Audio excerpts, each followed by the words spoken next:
Hey everybody, what's up? Welcome, wrestling fans, to State of the WWE fucking episode 78. I didn't know it was 78. Dave Rose had to tell me, but it is episode 78. And it is freezing cold here in Boston. I don't know where you guys are, but holy shit, is it cold. You open the door up. Oh, it's feeling very cold here in Toronto, close to -2 Fahrenheit. Oh my God. That's so cold, my nipples fell off. That's very crazy cold here in Canada. Yeah, that's, you say -2 Fahrenheit? That's right. I'm talking American freedom units now, just so that you Yankees can understand me. We have the dumbest system and it makes no sense, but now my mind thinks that way, so we're fucked. Jake has a ton of wrestling news. I have a bunch in my head too, but Jake's better at organizing this stuff. I mean, the first thing that comes to mind is the Finn Balor situation. We'll get to that. Jake, what's the first thing you're thinking about? That was it. Finn Balor returns from shoulder surgery at a house show in Buffalo, New York, and my God, did he look excellent. Yeah. WWE tweeted out a video of Balor's entrance and some of his in-ring performance last night. Went right after Joe. He teamed with Sami Zayn and Chris Jericho to take on Triple H, Samoa Joe, and Kevin Owens. And it was a hell of a six-man tag with Jericho winning, giving the code breaker, I believe, to Samoa Joe it was at the end, or Kevin Owens. And yeah, I mean, he's also going to be wrestling tonight in Canada, I believe, as well, Finn Balor. Nice. So, oh, shit, no. As well as Triple H. Oh, yeah, my God, there's a nor'easter coming my way. Yeah, there's this Tuesday, Joe, we're supposed to have a nor'easter. Oh, no. Fuck no. You know what we call that here in Canada? Tuesday. Another day. Yeah, it's 2 to 3 feet of snow, Joe, that we're expecting. Oh, no, not 3 feet of snow again. There's nowhere to put it. No. You damn pampered Americans. Do you get 3 feet of snow every week, Dave? More or less. Yeah. More or less.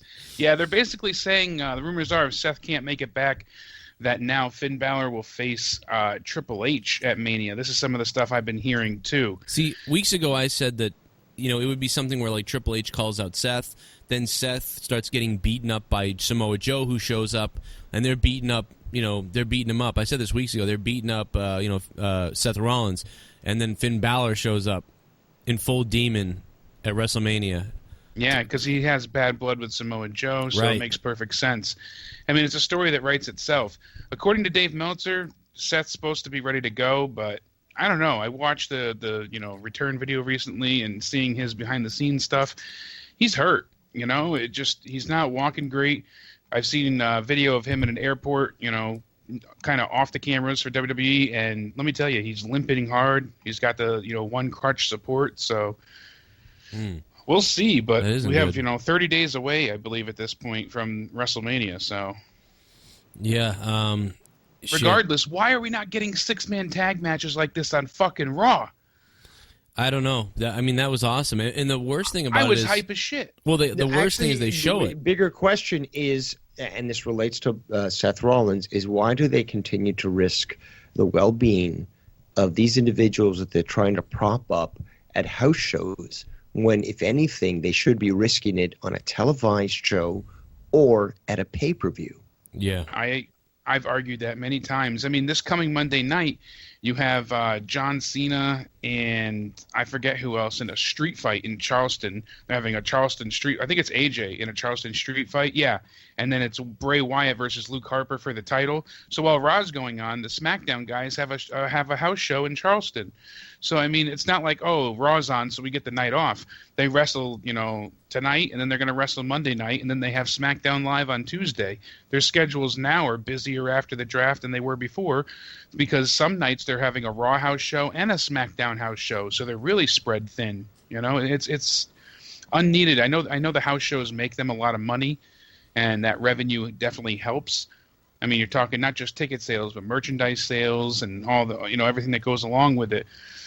But my God, that's when we've seen Seth get injured before. It was at the house show, and I always thought it was unnecessary. You don't have to risk it all. You don't have to risk it all at a house show. You can still provide a great, entertaining venue without having to put the wrestlers in these precarious situations where an injury will essentially put them out of the televised show, which is one of these things that they're always touting as being so important. It's practice. the reason why they're at this house show, the reason why Triple H is doing this, the reason why they're all doing this, it's literally practice, warming up. You're getting back to it. So the way to get back to it is to get out there and do it, and it's practice for them. It's almost like the comparison of flying versus cars. Are you going to die in a car or a plane? There's way more house shows a year. They wrestle more house shows a year than they do like main, TV shows and things like that. So, it's, they get injured on a house show, but they have a higher chance of it because, they are wrestling, maybe 3 house shows a week compared to the 1 or 2 TV shows a week. So there's a likelihood that someone's going to get injured at a house show, but it's also to warm them up. I'm not denying the necessity of having your athletes stay in top form so that they can perform to the necessary level when it's needed. The problem is unnecessary risk at these house shows when they don't need to exert themselves so much. But we've seen that with so many other athletes other than Seth Rollins that, to me, it's a concern that the manner that they're treating these athletes is quite negligent because they're not considering the big picture in the long run. My question is, too, is that, all right, I know sometimes they use these house shows not just as training grounds, but they use it to also prepare for pay-per-view matches so they can practice spots and things of the like. But why include cage matches and table matches and, last man standing, like these grueling, enduring, physical matches that I understand they want to hype the crowd, but it's kind of a common occurrence lately where they've been doing these hardcore scenarios, and I just think it's unnecessary. Well, it's something that I guess they figure this works. This is how it goes. I would love to get a hold of like a Triple H or somebody like for a radio show or something, where you could ask him these things like, what do you think about the fans thinking like you need to cut down on the house shows and people are getting hurt? I mean, what is the real reason for you wanting to appear or having them appear? But I really think it is just to work them out so that they don't pull something during the the show. I mean, you could say that like, well, did Goldberg need to warm up? But even Goldberg, doesn't he look like he needs to warm up because he doesn't warm up? That's a different situation. Yeah. He's a part-timer. But what about how Seth Rollins initially injured his knee, where he was unnecessarily lifting up KANE, an individual who is clearly 2 to 3 times his mass?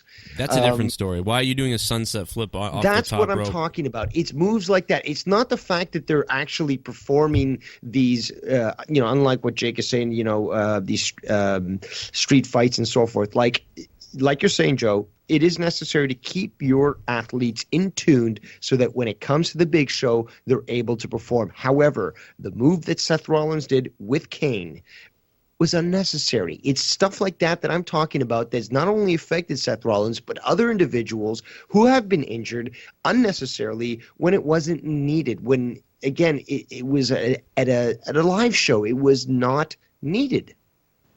Yeah. It wasn't I agree needed. Entirely.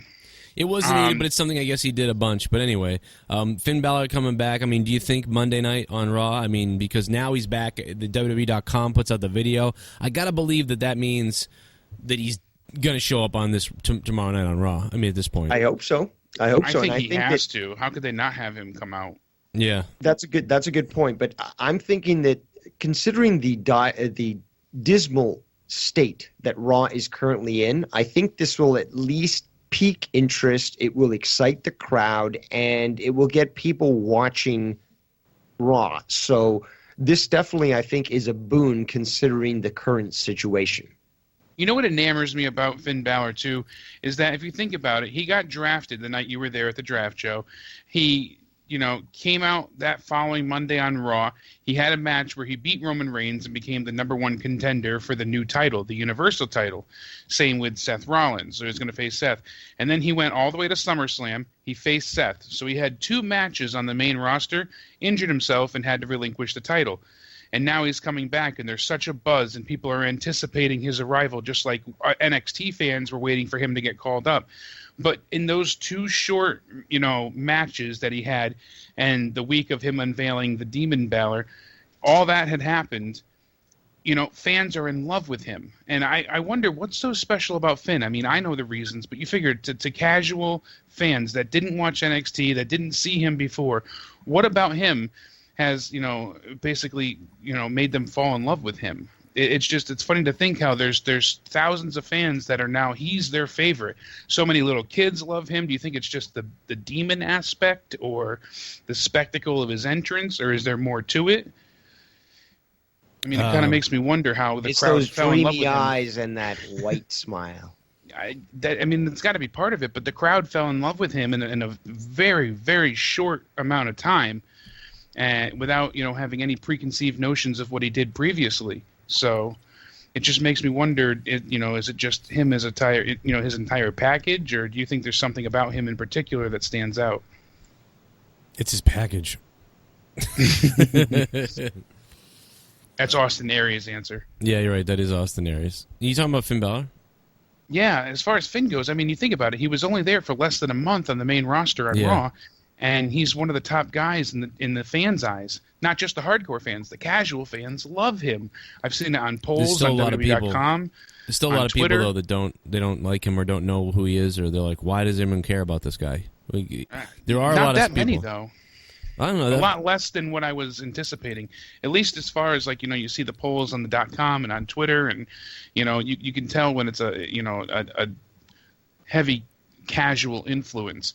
And casuals usually tend to go to the house shows, and he's still one of the top merchandise, T-shirts sold, and he's not even there, Well, it's going to be really interesting to find out if he gets, if he goes after Samoa Joe right away, and they're going to get a match, or if they're holding this off to some sort of surprise at WrestleMania, and that should all have to do with really how Seth Rollins is doing, I think. Sami Zayn as well is currently with his feud with Samoa Joe, so I don't know how quickly they'll be to disrupt that. Well, wait a minute. You just might hit the nail on the head, Dave. You just sparked the light bulb in my head.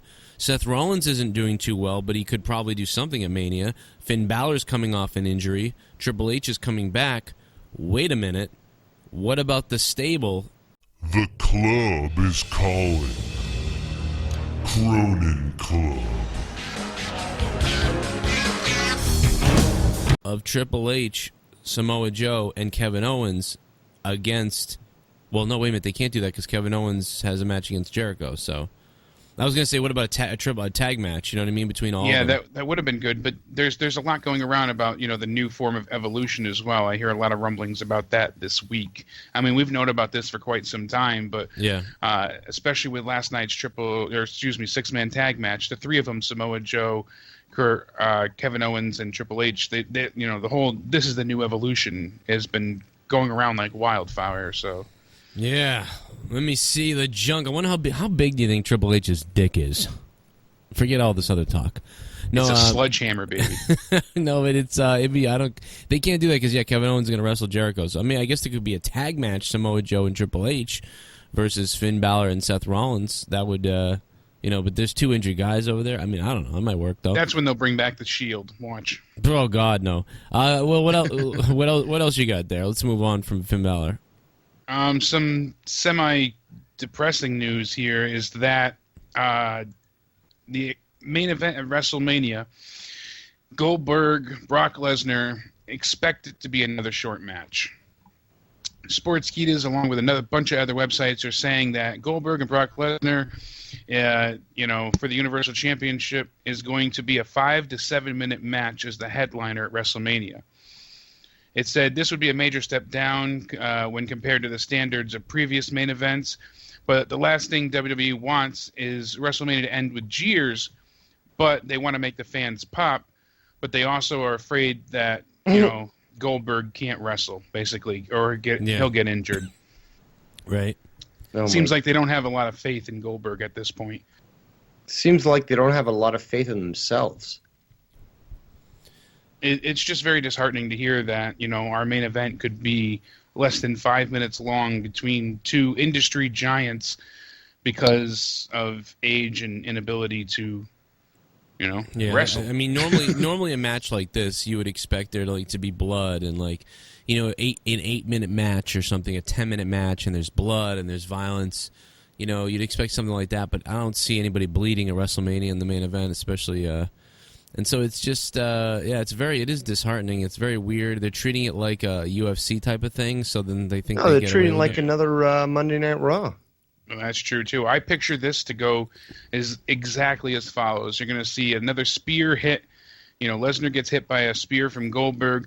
Lesnar recovers. He takes Goldberg down, does a couple of those elbows, lifts him, gets the F5, and takes the belt. I think that's what's going to happen. Yep. That's exactly the way I see it. The belt won't be defended for another 6 months. Yep. Yeah, and Goldberg will go back to doing whatever he does with his shirtless son, and that will be that. Then we'll have to wait for whoever 2K decides to introduce in their next digital version of this game, so that we know who's going to be appearing at fucking WrestleMania or whatever. Well, Goldberg is signed for many dates after WrestleMania. Yeah, he's supposed to not go away anytime too soon, but still, I don't think he's going to be the champion for long. So he's just going to get a bunch of 5-minute matches, really, and 4.5 minutes of those will be his entrance. Okay. He's booked for 2 Raws and a pay-per-view after WrestleMania so far. So his entrance duration rivals that of the Undertaker. He's booked for 3 minutes. 3 shows after WrestleMania, right? No, you're right. 3 minutes. 3 minutes. It will be 3 minutes. It'll be 1 minute each show. 1 minute each show. Exactly. He's going to get booed. They got to be careful because you saw what happened in Chicago. That people started booing him. It's almost like the James. Exactly. It's just like the James Ellsworth thing. It's like we love him, but okay, now stop this. But how could they have been so short-sighted, though, to think that he was going to be able to? Again, he was winded when he did that match. So how can you think that he's going to be able to handle the regular rigors of what it is to be a pro wrestler? Perhaps he's not. Perhaps he will. If he passes the torch, I'm game for that. If he's agreed to that, I would love that. If he did something where like Finn Balor challenges him, like, hey, guess what? I'm owed a rematch, and you got the title. Finn Balor versus Goldberg, and like Finn Balor were to beat Goldberg for the title, and then Goldberg rides off into the sunset. That'd be pretty That awesome. would be amazing. That's how a former star is supposed to be handled. They're supposed to elevate new talent, but we don't see legends doing that ever. Not in this business. No, we do. The Triple Rock H came does back it. at Mania to beat John Cena. Triple H does it. No, Triple H does it. He did it for Daniel Bryan. He did it. John Cena did it for Daniel Bryan. People have done it for Roman Reigns. I don't think that's not happened. I think most of the. I think at least not lately. Okay, it's always a decision whether there's still a lot of money to be made with this person. So because we're still making money, we're not doing that yet. But when you are actually going to decide to, let's make sure we put this guy over to make more money for the business, like then they do it. Like when they think it's vital, like they felt it was valuable. The minute, what tells me that whole thing with Daniel Bryan was a work. Like to me, that whole fucking thing was a work. Like them making the crowd angry and like him not coming out in the Rumble. I swear to God, that whole thing was worked by the WWE because the minute they let him beat John Cena, they were like, "We know this is the guy now. We know what's going on here." You know, let's let him win. Randy Orton cashes in. He loses right away. He loses the belts right away. Now people are really mad. Hey, they love him let's not have him come out at the Royal Rumble. People will be furious. We'll have him wrestle first. I mean, why else would they have him wrestle first against Bray Wyatt too? It's like I really almost feel like that was a big work by WWE, and they were laughing the whole time. We're all flipping on the internet, like and even to this day we still talk about Daniel Bryan and them holding him back and stuff like that. But I don't know. Like, I mean, maybe that was a big work.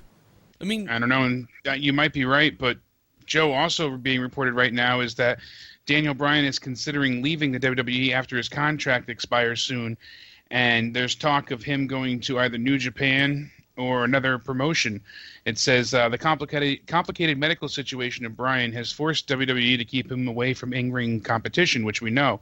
But rumors recently are suggesting that Bryan wants to leave the WWE due to the medical policies. He's itching to get back into wrestling. They won't clear him, which we know. And the fact that Bryan wants to wrestle, it's not a secret. And it's understandable if he leaves the WWE to perform elsewhere. But if this exit does happen, it leaves WWE in a bad position because now they need to not only find a new general manager, but it also hurts Total Divas and Total Bellas. So yeah, we'll see what happens with that. In addition to that, and I think this is quite important, I think it actually injures the pride and sort of gives an issue to WWE in regards to an individual that they said, you're physically unable to wrestle, and he goes to another location and is able to wrestle. If he returns, will they acknowledge that? Will they allow him to return? Again, it would make them look bad in the sense that they denied him the ability to wrestle. Whether or not it was right or wrong is a different issue. It's the fact that he's going against, and I'm not going to be judging right now about his decision. What I'm saying is that what's the perception that will be on WWE? It will be one of criticism, and WWE won't like that because they were put in that situation where somebody who they declared unable to wrestle goes and wrestles somewhere else. So I'm concerned about their reaction because they're too vindictive. The WWE is way too vindictive. I don't know if it's Vince, I don't know if it's the rest, but they've shown that in the past. They're going to continue to show that in the present and into the future. So I just don't want that to hurt the American Dragon, aka Bryan Danielson, a.k.a. Daniel Bryan, in his potential to return. Because, again, everyone always seems to go back for nostalgia's sake, for that desire to do one more match, or even just to be involved. They always seem to go back to the WWE. So I just don't want to see that hurt his potential in the future. Yeah, I agree there. But I also worry is that his drive to return, is he really not able to? I mean, we heard everything that he said in interviews following about the seizures and all the issues he's had. So is his drive to return kind of clouding his judgment? I don't want it to turn into like Mickey Rourke's movie, The Wrestler, where, he dies in the ring because he wanted to relive an old dream because the fans are cheering him on. I don't want to see anything like that happen either. And then WWE could say, oh, we made the right decision, but I also don't want to see a bad medical team at WWE keep him from wrestling. Are they making the wrong call? We really don't know. And that's the problem. We've heard him from, Daniel Bryan's mouth himself and from other doctors that he was okay, he was fine, he was clear to wrestle, and it was only WWE's doctor that refused. But then he came out afterwards on SportsCenter and other places saying that he had a whole slew of symptoms and injuries and all these nagging problems that persisted that led to seizures and confusion and so on and so forth. So it's a very sensitive and conflicting issue, and I kind of don't really know what to think. I would love to see him wrestle again. I had an inkling and a hope, really, that we would have seen him return and face The Miz this year. I mean, they kind of built to it perfectly a while ago with everything that happened on Talking Smack. It would be a version of what Shane and AJ are doing now. We would have seen The Miz and Daniel Bryan do, and it would have stolen the show for sure. But unfortunately, it's just not going to happen. I still thought we'd get him running out to do something, and just like a kick or something. And, that bonsai knee just once, just run through and hi-ya! But now it seems like that ain't happening at all because I don't think they'd even let him do that. But anyway, let's get to the next thing. I'm honestly, we're talking here about all these things, and all I want to do is rage about the Hardys and the Impact situation. Yeah. And what I'll tell you is we're doing a separate video on that after this video. So if you've watched this video, I'm going to do a podcast on the TNA situation with the Hardys. Like, that's all I can think about right now. I'm enraged. The news is flowing out. The viciousness from Rebby Hardy, the fucking TNA Impact sending letters, the summons or whatever that was sent to the Hardy. Like I don't understand, dude. I will promote hate on TNA Impact if this continues. But and I will never watch their show again. In fact, I'm getting really angry. But let's move on to the next bit of news. All right, I got a couple of short stories here. They don't need much to talk about. We'll just kind of update it. But there was a fan at a wrestling show, and he was heckling WWE X-Star Mr. Kennedy. And I guess Mr. Kennedy went ahead and picked up the little person, put the title on him, and was posing with him on the ring apron, and then he went ahead and turned and struck the little person with the scary-looking super kick that sent him flying across the ring. They have a video of it on Sportskeeda. It's definitely something to watch, but You want to know something funny about that? I saw that from Sean's View. That's how I found out about that, was Sean's View's video. But Sean's View starts the video off with, like, well, he'll never work in the WWE again because of shenanigans like this, because he's done something like this. Sean said something like that. As opposed to showing your dick on YouTube. Yeah. But then right after that, he was like, so why this is the type of entertainment that he can provide, so why doesn't WWE call him? I was like, exactly. Well, wait a minute. At the beginning, I read that it was basically a work. It was a work. It was actually a work. But Sean changed his opinion on it, like, in the middle of the video without saying he did. Like, he was like, he just went from, like, this is why he won't get work in the WWE to this is why they should hire him in the WWE. And I was like, wait, what? Like, it was almost like he was trying to paint it. It was just like, what the fuck are you talking about? But anyway, was prolific and dedicated. Another bit of news here is Kurt Angle is set to replace Mick Foley as Raw's general manager. We've known this for a while, but I guess it's pretty much signed, sealed, and delivered at this point. We've seen the signs and everything brewing with Mick being humiliated up and down by Stephanie McMahon, being threatened by Braun Strowman. So it's all, coming to a head, and we're going to see him replace Mick shortly. So that'd be a good addition. I'd like to see Kurt back on TV. I guess WWE isn't quite comfortable having Kurt wrestle either just yet or at all, citing issues with his neck.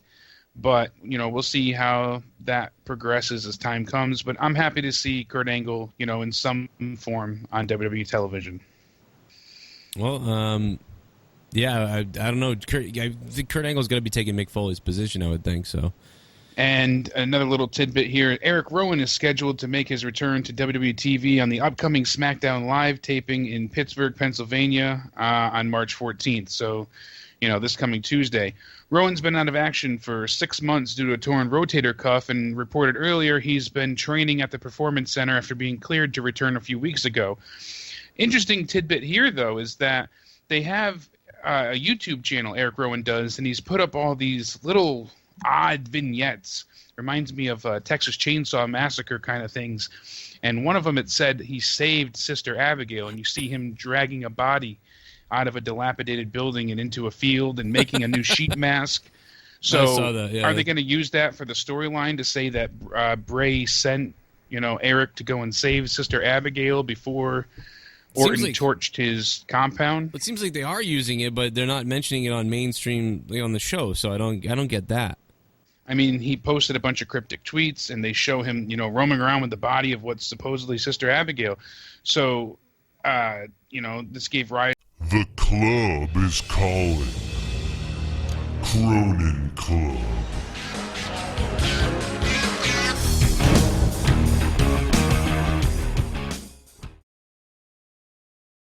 To the rumors of Abigail being alive, despite Orton, burning down the compound. So we'll see. I mean, is this something they're going to touch upon? But she wasn't even alive at that point. He said that she was just a bunch of, like, bones and... Yeah, exactly. I mean... Yeah, well, it's the body and the spirit, I think, Bray's focused on. It's definitely interesting, and it makes me want to see SmackDown even more. I'm enjoying what they've done so far with the Wyatts. They definitely gave this one the long haul, and that's something that I praise them for. I bitched so long about not having long-term booking and, the lack of foresight for things. And to have the Wyatts play out since SummerSlam, basically, with Orton facing Bray and then joining them, and then the tag team championship win, and to now Bray becoming champion, and then Orton turning on Bray. It's been fantastic. So, 2 more little tidbits here. Paige put a post up on Twitter that said that she's going to check out her dad's incredible show tomorrow. It's Real British Wrestling, performed in Norwich. And then she said, also, my Mexican will be there. So people started flipping out on her on Twitter, and she touted back saying, why am I not allowed to say this? He's not offended because he's Mexican and he's mine, so he's my Mexican. Oh, my God. She started a war, and it was a full-blown Twitter war with hundreds of trolls and people attacking her, saying she's a racist. Who attacked so who eventually, did this? Who did El this? Patron. Paige did. Paige did. Referring to El Patron. Who cares? So. First of all, Mexican isn't a race, and second of all, when was the last time that a Mexican was enslaved in a concerted effort to enslave Mexicans? Yeah. Exactly. People need to this shut is the fuck up. this is ridiculous. I mean, My I've got my American. issues with Paige and Del Rio, but I mean, really, people, really, What you're if, gonna what if just Del Rio? fucking... What if Del Rio called a girl my American? Oh, Exactly. she's my Brit. That's the exact same thing. It's the same thing. My American, my Brit, my Mexican. It's the same thing. You fucking idiots. You snowflake fuck morons. Everybody's got to be sensitive. You made What if Mexican he a dirty called her word. his little British crumpet? Would people complain? No. I'm sure they would. What? Dave, because everybody's sensitive nowadays. No, because she's No, they white. wouldn't do She's that. really white, actually. Yeah, she's Yeah, really he white. said my little powder, you know. Yeah, fuck But these he had people. to Wait, step I'm gonna in go and on. I'm tweet gonna go out on Twitter. saying, "Stop it, dummies. There's nothing bad about it. We are dating and I'm Jesus Mexican." Christ. But the fact that that's a news story at all, She just can't even. baffles She me. can't even profess her love for this guy that, to me is really wrong for her. But whatever, she can't profess her love for his guy just because of these idiots on the I'm internet. gonna make a It's video insane. about this. I'm making a It's fucking insane. video right now. I'm gonna make a video right now. Hold on a second. We're doing this live on the podcast. Hold on a second. I'm like fucking Alex Jones. So I can't believe that I just came across a news story that there's a problem with Paige calling Alberto Del Rio her Mexican. Would there be a problem if Alberto Del Rio called her his little crumpet or his Brit? What if somebody called me their little American? There's nothing wrong. If some girl calls me, oh, he's my American. I am American. He is Mexican.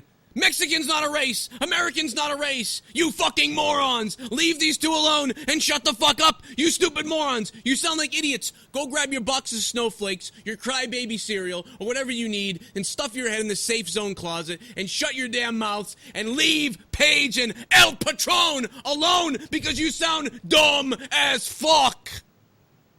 And I'll be your American any day. Alberto Del Rio, you can be my Mexican any day. And Paige, you can be my, well, out of respect, I won't say anything.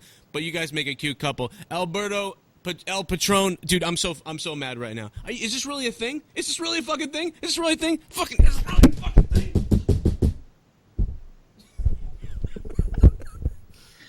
All right, so I don't think I could have put it more poignently or succinct than you just did.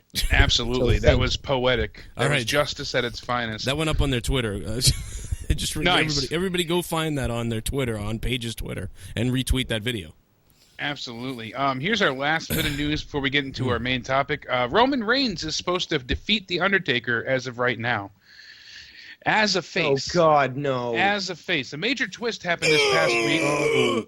Oh, sorry. The showdown that was Undertaker and Roman Reigns. Undertaker made his intentions clear when he looked at the Wrestlemania sign, and it was in these subtle yet powerful signs that make feuds involving The Undertaker stand out.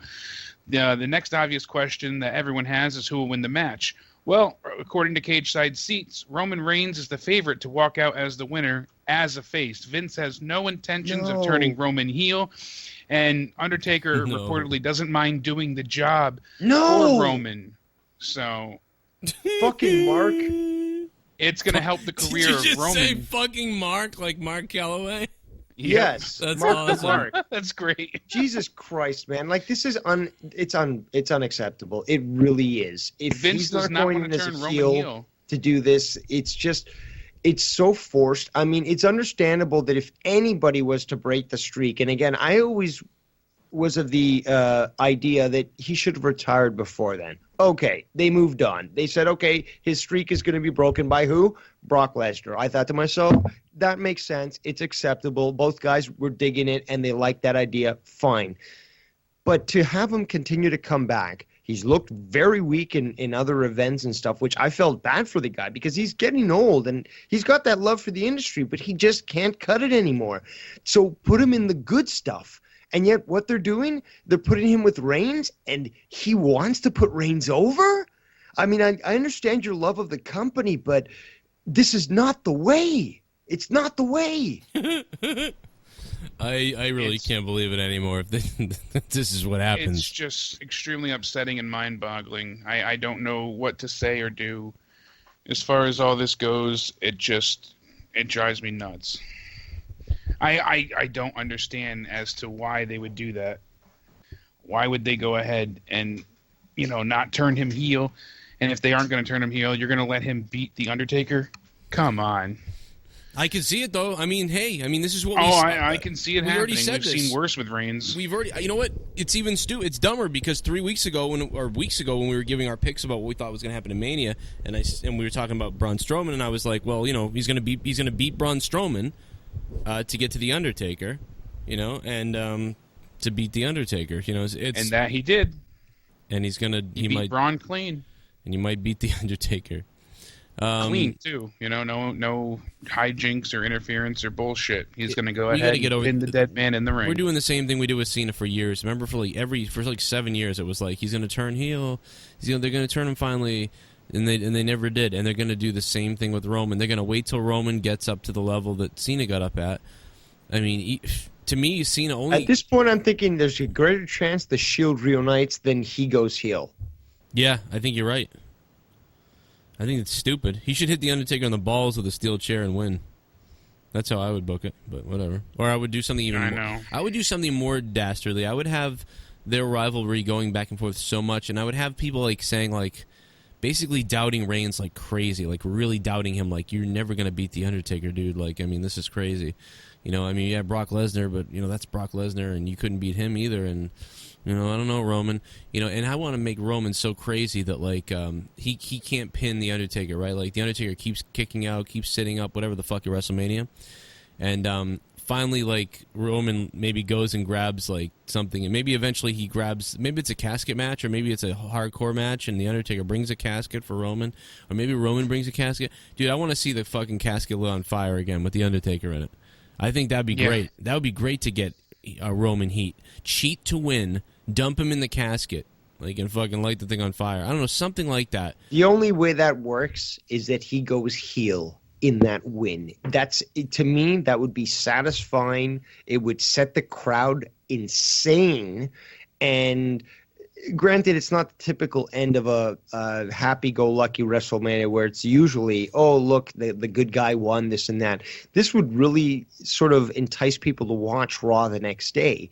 But if they were able to really just, again, like you said, hit Undertaker in the balls with the chair, win dirty, and, in what I'm saying, go heel at that point, you're the champion, it, I think, would really build his character as opposed to what they want to do now, which is continue to force him down our throats as a face, which isn't. It's just not working. We have to be honest. Yeah, it's not. To me, it's not working. To them, it might be. Who knows? They've almost got weird fucking Reaganomics or something. They've got some kind of economical structure that we're not aware of, where they think things are working. Or maybe they are to them, or they're working as far as they're concerned. Maybe they're working. Are they selling a lot of kid-sized bulletproof vests in the merchandising stands? They've never made more money. Is that why they're fucking still pushing this guy? They've never made this much money before, so maybe that's what it is. Maybe it's it doesn't matter if there's a loud portion of the audience that's mad or that boos him. Even if half the fans boo him, it's working. Let's keep it. You know what I mean? It's only when they start losing all that money that they're making, and that maybe the entire crowd starts screaming, that they'll do something, and it's not happening. Soccer moms. Yeah, that's where you're competing against, and we're fucked. Well, that's it, guys. I think that's all we got. Jake, anything else left that you wanted to mention? Just the stuff about Conor McGregor and Floyd Mayweather, but you might get that in Let's get that in a separate video. Yeah, we'll talk about that, guys. Look for more videos to be uploaded soon, especially about the Hardy situation and everything else. State of the WWE 78 it was. I don't know what that was. Dude, I'll tell you about this off here. Thanks, guys, for listening. Click the like button, leave a comment. Make sure you subscribe down below. Don't miss out on the daily wrestling videos here. And I'll inform you about what's going on if Monetize this were to happen again tonight. I don't actually know what's going on. But thank you to everybody who came out last night, despite it just being a weird Q&A thing with me, and I wanted to kill myself. Hope you guys enjoyed this. Hit me up on Twitter at Joe Cronin Joe Cronin JCS. And don't forget to become a member of the Cronin Club on patreon.com/Joe Cronin Show. And we'll see you in the next video. Make sure you watch these other ones that are coming up. This Hardy shit is fucked. The club is calling. Cronin Club.